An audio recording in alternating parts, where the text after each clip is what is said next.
Welcome to The Unfiltered Musician, where we give you all the tea on life as a musician and how to navigate the industry. This is episode 1. Meet your hosts.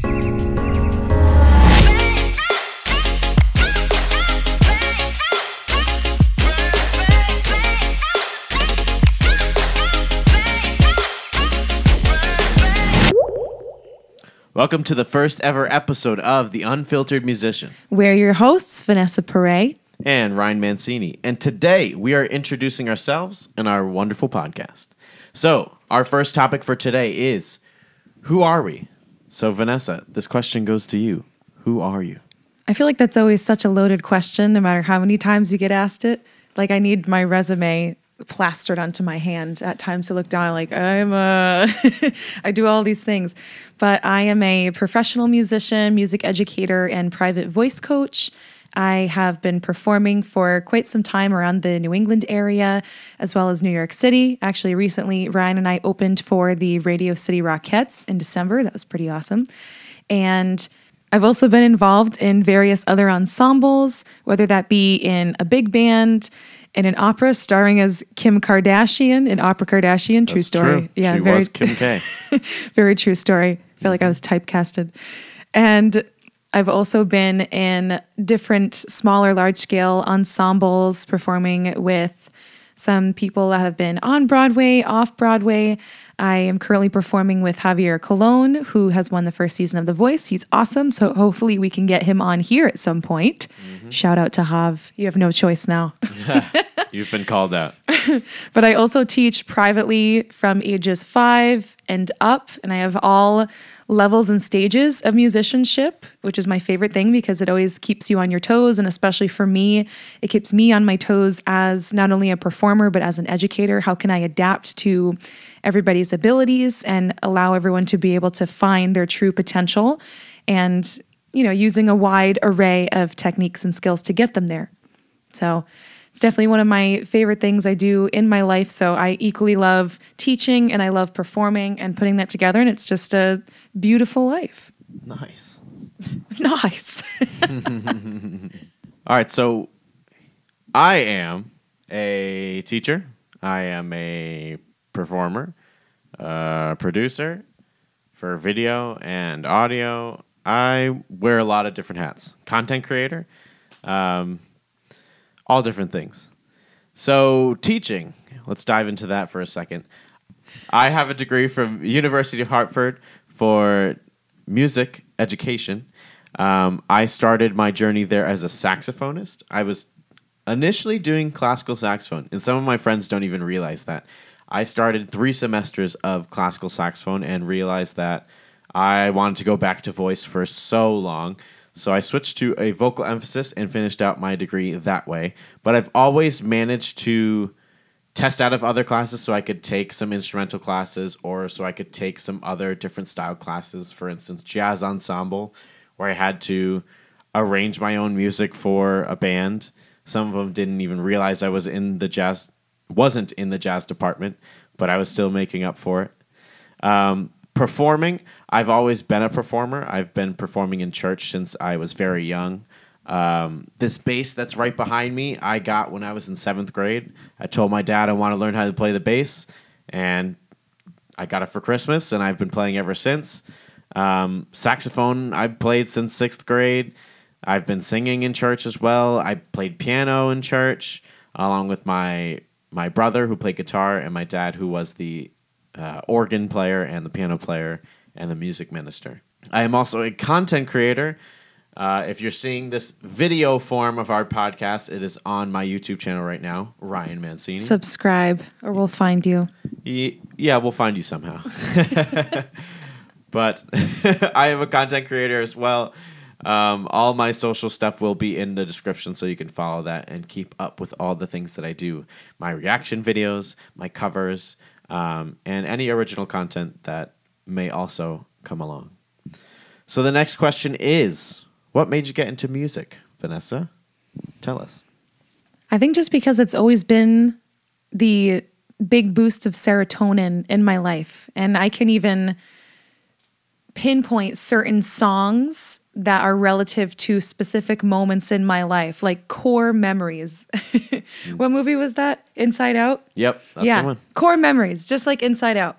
And just, I mean, I dare you to go to a concert or go to, it could be small scale, large scale show. And I want you to just look at the audience. So I want you to embody what you're feeling and just look around at the other people sharing in this moment with you and tell me that 9 times out of 10, people aren't just as excited as you are and as happy to just be hearing such incredible music. And there are just so many different kinds of music, different styles, genres, techniques. And it's just amazing that we can express all of these things without having to just speak in a conversation. Music is just a very intricate form of conversation. And it's so amazing to be able to see everybody connecting to that one thing together. And I knew I wanted to continue on with that and keep making people happy through music, especially when I'm private teaching. I love seeing the individual journey of each of my students and celebrating the small wins, the big wins, all the things in between, because that journey is just so, so important. And not only just for your musicianship, but just growing as a human and being more connected to the things around you. Awesome. That's intense. Sorry, I'm deep. So I first got into music because everyone in my family is a musician. So my grandfather, he was a community choir director. It was called the Ocean State Children's Choir. And that's one of my first real memories of ever starting music. He was a music teacher, which is also the reason I went into music teaching. And I decided that I would join in 3rd grade. I believe 3rd grade. And the moment I joined, I was like, I want to have a solo. And I sang the song Homeward Bound. That song has so much meaning for me because that was the first solo I had ever sang. And I wasn't nervous to perform it. I just went straight for it. It was so natural. I have 6 siblings, all of which know how to do some sort of music, whether it's singing, drumming, strings, woodwinds, whatever. They all know how to do it. So that's what got me into music. Continuing it is a whole other thing. I continue to love and choose music every day because it makes me happy initially, but I believe music is an art form that needs to be shared. So I feel like I have to show it to others. If I'm given this God-given gift, other people need to see it. Other people need to hear it. So that's why I got into music. All right, our next question is, why music teaching? Vanessa, why did you get into music teaching? Because we both have the same degree, so you had to have some inspiration. I just like the complexity of teaching music. There's so many different facets of music, and when somebody wants to build that appreciation, you realize all that really goes into music making. It's one thing just listening to it, going to a bar, hearing just one person sitting with a guitar doing an acoustic set, but for them to go through all the hard work it takes to get to that point, you don't see that. But when you're breaking it apart in teaching, you're allowing people to appreciate that journey to get up into that point. And that's what I think is so special about it. Music has so many layers. And I think the more you appreciate it, the deeper of a connection that you feel to it. And that's why I love teaching that. I first got into teaching, well, because one of my biggest inspirations is my papa. That's what we call him, papa. My dad's father. He was a music teacher, like I said, but seeing him make other people feel a certain way and understand how to have that emotion come through with the music you're performing, I realized I wanted to do that as well.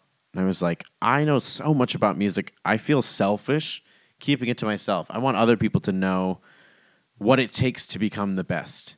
And that leads me into the other point of why I went to music teaching, which is I always had many, many private teachers growing up. And they all said that I learned too fast and that they didn't know enough. And I thought, little old naive me, there must not be enough good teachers in the world. That must mean I have to become a teacher because there needs to be someone that can take someone from an advanced or intermediate level and bring them to a world-class level. There needs to be a person that can do that. And I guess there's not a lot of them. So that's what made me get into music teaching.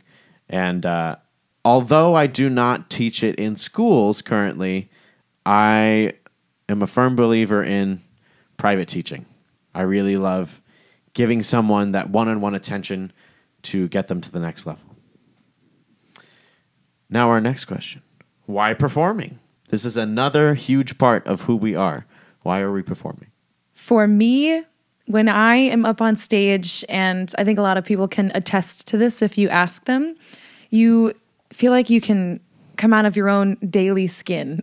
As cringy as that might sound, but when you're up on stage and you're singing all of these different songs, or if you're bouncing around to different genres and techniques and styles, you can embody so many different people and tell so many different stories, and you feel on top of the world, even if it's at a bar with a two-piece band or up on a big stage with a bunch of people backing you, or it's just you and thousands of people that you're staring at in the audience.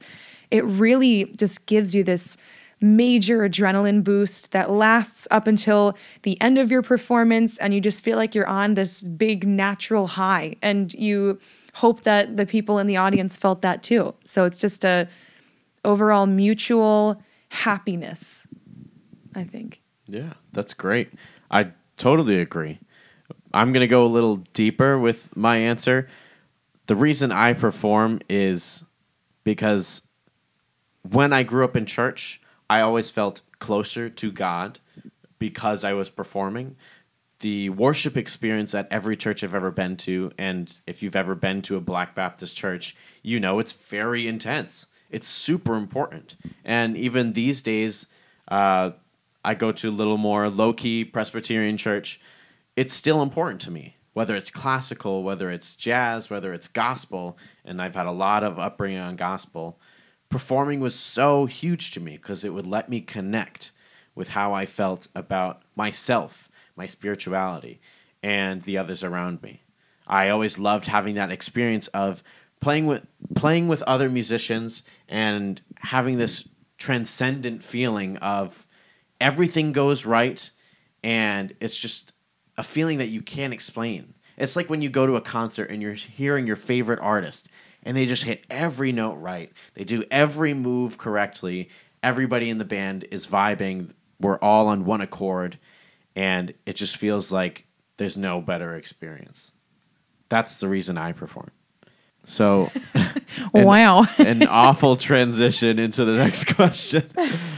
Why make a podcast? Why are we doing this, Vanessa? Well, I'm thinking about the accessibility factor of having all of these amazing nuggets of information, and you can play us in your car. You can play us while you're working out, maybe while you're procrastinating and you're supposed to be practicing like all of us always do. Yeah, that's true. But I mean, if you also want to watch the visual and watch us like cringe at each other, but also see our passion, because we really are super passionate about educating others and not hiding this sort of information. Because imagine if we just had this amazing army of musicians that were just so incredibly informed and can make your experience as an audience member, if you are one watching us, that much more amazing. I mean, think about it. All of us would be on cloud nine at all times, even though I'm sure a lot of us are when we have music in our lives. And whether it's listening to it on the radio, on Spotify, whatever you have, or going to a concert, it'll just make it that much more enjoyable when everyone has all of these amazing hot topics. Good advertisement. Shameless plug, but also, another big lesson of this podcast: don't be ashamed of the shameless plug.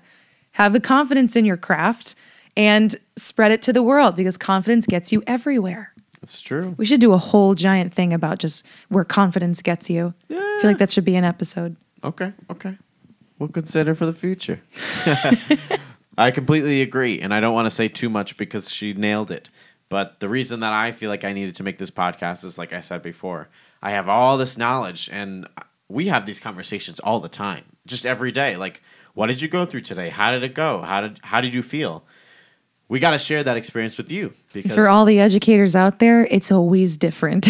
Every day is a wild one. It's always different, and we feel like it's kind of selfish to keep this information to ourselves. I mean, why not open the conversation to someone else? All right, and that brings us into our next topic. Who's our podcast for, Vanessa? It's for musicians, but you don't even have to be a musician. Like I said, if you're somebody that just appreciates the art and the artistry behind music making, then this might really intrigue you. And aren't we just so cute? We also want to open up this podcast for anyone that just enjoys listening to stories. We have tons of stories we can explain about our experiences performing, meeting other people, networking, all the highs and the many, many lows that it takes to be a musician. I mean, we're still figuring it out for ourselves. We're not the biggest artists in the world or the most famous teachers that there are. And we would love to tell you how that journey is going. For the people that aren't musicians, maybe you just want to support your guest artists that are on here. Maybe you listen to this one person that we decide to have on and you just want to support them in general. That's all. We're also trying to support you emotionally as a musician because we are doing very vulnerable things, sharing our gifts with the world, and we can get really far into our heads, whether that be thinking that you don't sound like the person next to you, or you don't sound like this artist, or you really wish you could have done this better, or this isn't good enough. We're just all in our head all the time, and we're here to get you out of your head, sit you down, and talk some sense into you because you're doing good things. Exactly. And our final topic for today, what should we expect in the future? What's going on with this podcast, Vanessa? I would love to give just different insight into building confidence as a musician, where that can get you as a musician, and also just educating you on things you might not even realize to get your foot in the door for certain gigs or certain shows. And having, like we said earlier, guest artists coming on so that you can hear different perspectives, whether that be somebody that's performing national stages or somebody that's just working in the local bar downstairs and singing an acoustic set. We want to give you all perspectives because you never know what might help, and just hearing all of those different perspectives and maybe the struggles, the highs, the lows, it's great to just hear from people who are going through that same thing. Yeah. We just want to make sure you get everything that you need and make sure you enjoy this as well. So be prepared to have our guest artists, be prepared to send us messages about what you want to hear, and we will talk about our perspective. And thanks for tuning in to this episode of The Unfiltered Musician. If you liked this episode, give us a like, subscribe, hit the notification bell to see our other musical content, and we'll see you next Sunday. Peace.